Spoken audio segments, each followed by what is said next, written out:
Hey, what's good, people? This your boy Cincy, aka Mr. Good Vibes, and welcome back to my YouTube channel. Like you guys know, this is the best Forex channel on YouTube, and if you agree, please do like, share, and subscribe. Hey, listen, as you guys know, yesterday, like I said, the CPI report came out this morning. So let's take a quick look at what that report look like real quick. So I'm going to be looking at my Forex factory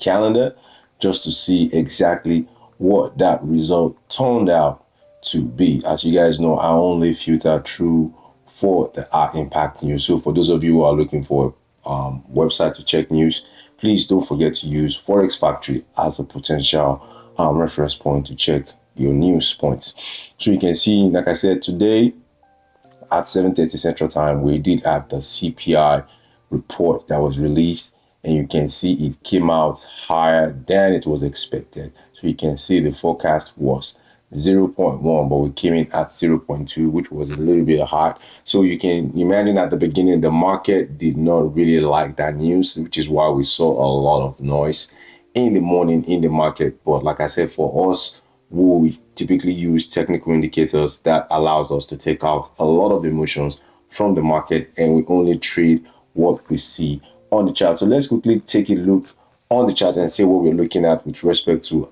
our technical indicators. So the first thing, like you guys know, is I always use the weekly chart now to kind of do a top-down analysis. So again, I start from a bigger time frame, and from there I work my way down to a smaller time frame, which is always the daily.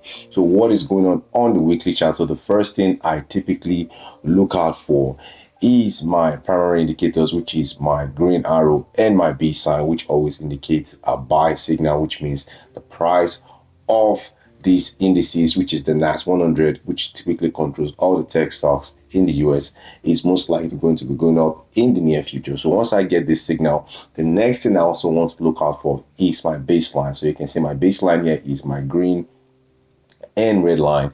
And whenever it's green, then it means it's a buy. If the baseline changes to red, then that's going to be more of a sell signal. You also want your price, which are these candlesticks, to always be above the baseline. So you can see the candlesticks of the weekly is actually above the baseline. If it was a sell, then you want the price to be below the baseline. Another thing you also want to pay attention to is my Ichimoku. You can see the Ichimoku is this green fuzzy line or fuzzy cloud that you see here. As long as the price is above that Ichimoku, then that is more of a buy. If you tend to see the price, if I was to zoom out, if you tend to see the price below the cloud in this case, then that is going to be more of a sell. So now with that being said, the next thing I also want to take a look at is I do have some secondary indicators which are below the chart. As I don't want to create a bias, I want to look at multiple indicators to create more of a confirmation that gives me something that is more tangible. So if I was to zoom out, you can see that we do have some secondary indicators which are below my chart. So if I was to kind of like close out this chart and focus more on those guys, you will see that the first one that we see on the weekly chart is my zero line cross. So you can see here is my white line, which is the zero line, and you also see a green line, which is the signal line. And the way this works is very, very, very simple. Don't think about it too hard. It's that the signal line, if it's above the white line, then that is a buy. And if the signal line is below the white line, then that is a sell. So you can see the current status is that the signal line is actually above the zero line, which is a zero line cross indicator. So this is a buy. So I like that. It kind of matches what we have on the chart. The second one is a two-line cross. So you can see the two-line cross is comparing two lines, a fast line, which is the green line, and the slow line, which is the red line. So you can see whenever the red line is above the green line, then that is a buy signal. But if you see the green line above the red, then that is more of a, that's a buy signal. If you see the green above the red, that is a buy signal. And if you see the red above the green, then that is a sell signal. So you can see the current status is a buy signal for this two-line cross for the NAS100. So I like it. So I have two confirmations of buy.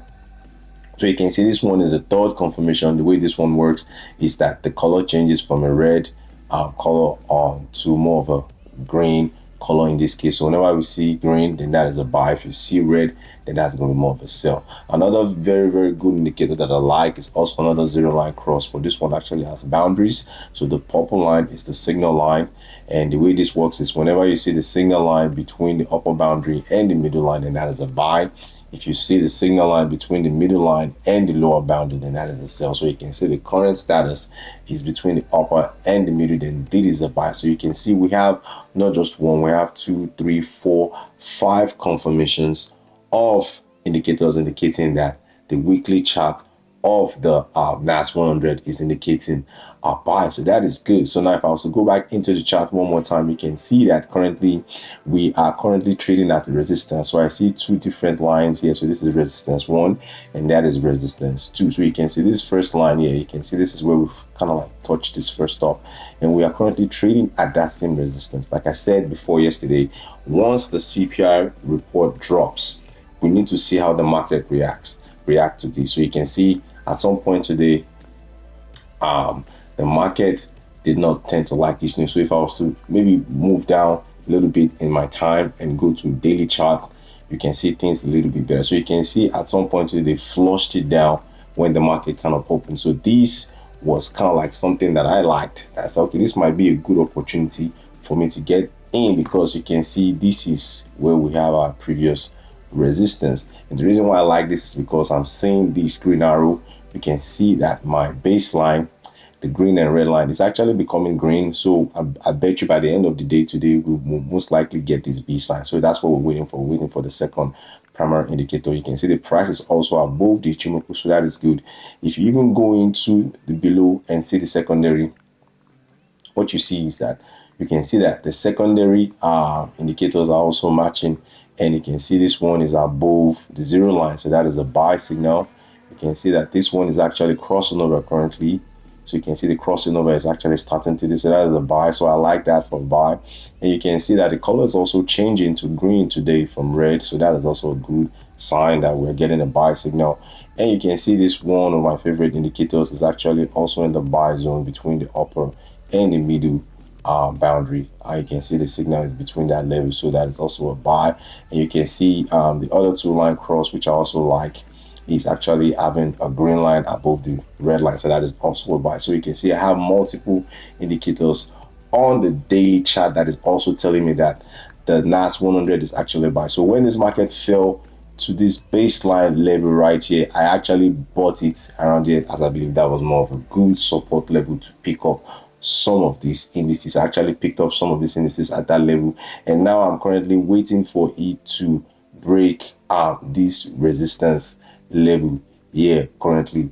Now, one thing that we are going to be watching out for in this case is that the minute we break this resistance, there is a chance that, you know, we are going to definitely go back and touch this other level. And the reason why I think is because, again, we have a couple of news that are going to be dropping tomorrow that we have to be wary of. Again, the red colors are always going to be high impact news. So you can see tomorrow we have employment change, we have the GDP news tomorrow, and we also have the core PPI, which is the production index that is going to be coming out tomorrow. So we have all this news coming up at exactly 8:30 in the morning, which is going to be 7:30 my time. So I believe all these news are definitely going to impact the way the market reacts. But like I said, if by tomorrow we break through this resistance level, there is a chance in the next couple of days we will continue to trend to this next level. Again, this is how you simply just use your technical indicators to kind of see the market, and that way you remove that bias from your mind, and you can either just, you know, trade and at least have a direction without having to listen to too many opinions out there.